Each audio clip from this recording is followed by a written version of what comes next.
negotiations with Washington reducing tariff on Indian goods to 18%, placing New Delhi in a more favorable position than several regional competitors. US President Donald Trump announced the decision late on Monday, saying the tariff had been cut from 25% to 18%.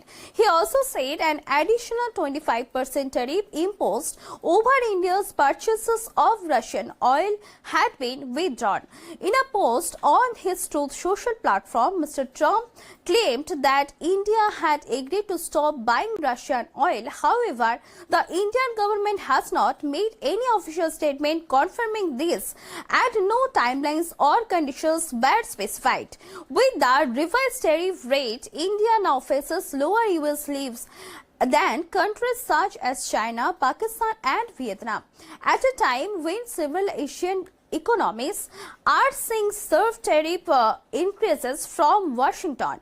Brazil currently faces the highest US duty at 50%, followed by Myanmar and Laos at 40% each. China has been hit with tariff of 37%, while South Africa faces a 30% levy.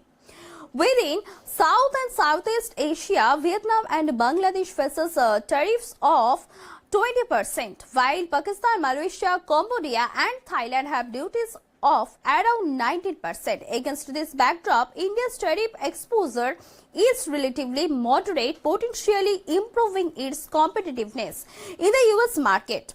Prime Minister Narendra Modi welcomed the announcement, thanking President Trump for the decision.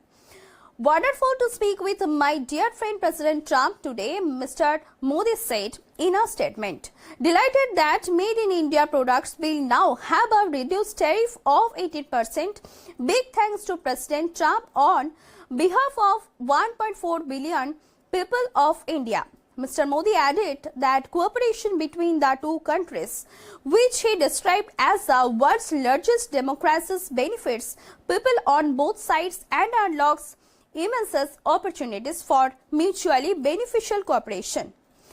Despite the announcement, key details of the agreement remain unclear. Mr. Trump's post did not specify when the lower tariff would come into effect, the scope of trade various reductions, or which US product India has agreed to purchase. As of Monday afternoon in Washington, the White House had not issued a presidential proclamation or the mandatory Federal Register notice required to formally implement the tariff changes. Neither India nor the United States has released official documentation outlining the terms of effective date of the deal. Russia has also not commented on claims that India would halt purchases of Russian oil.